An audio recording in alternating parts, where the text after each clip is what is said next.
یہ کتاب ہے جامع کرامات اولیاء، اس کو لکھنے والے ہی امام المحقق علامہ محمد یوسف نبہانی رحمۃ اللہ علیہ، بڑے پائیدار عالم، اور جن کو جو بڑے بڑے جو ہیں وہ تسلیم کر کے امام المحقق گزرے ہیں، انہوں نے اپنی کتاب میں لکھا ہے کہ سرکار غوث اعظم رضی اللہ تعالیٰ عنہ کی بارگاہ میں ایک عورت آئی،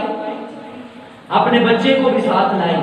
عرض کرتی حضور یہ آپ سے محبت کرتا ہے اور میں آپ کے پاس اس بچے کو چھوڑ رہی ہوں، اس کو آپ جو ہے وہ علم حاصل کرائیے، باطنی ظاہری جو ہے اس کو علم حاصل کرائیں، آپ اس کو اپنی بارگاہ میں رکھیں۔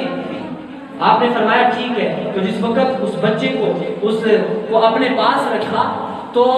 جس وقت اس نے اپنی منزلیں طے کرنا شروع کر دی تو والدہ کا ایک دن گزر ہوا تو کہا کہ آج میں اپنے بیٹے کو نہ دیکھ لوں کہ میرا بیٹا کس حال میں ہے۔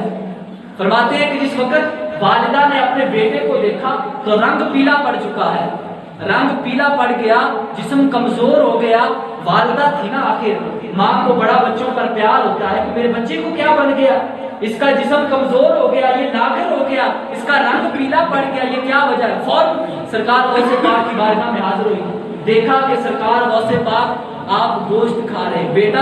سوکھی روٹی کھا رہا تھا، ٹکڑے کھا رہا تھا سوکھے ہوئے، اور سرکار غوث پاک آپ گوشت کھا رہے ہیں۔ ماں کہنے لگی حضور آپ گوشت کھا رہے ہیں، میرے بیٹے کو سوکھی روٹی کھلا رہے ہیں، یہ کیا ماجرا ہے؟ تو سرکار غوث پاک نے جو کھانا کھا لیا تھا، جو ہڈیاں دسترخوان پر موجود تھی، آپ نے ان ہڈیوں کو اٹھایا اور اپنے سامنے رکھ لیا، اور اپنے سامنے رکھ کر آپ نے اپنا دست مبارک اوپر رکھا اور اوپر رکھ کر کہا تم بھی اذن اللہ،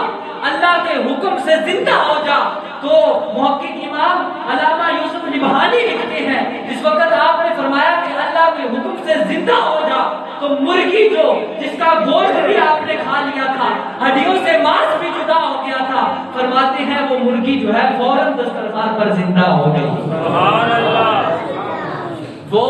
جس کا گوشت بھی کھا لیا، ہڈیاں بچ گئی ہیں، لیکن جس وقت آپ کا ہاتھ آیا اوپر تو آپ نے کہا اللہ کے حکم سے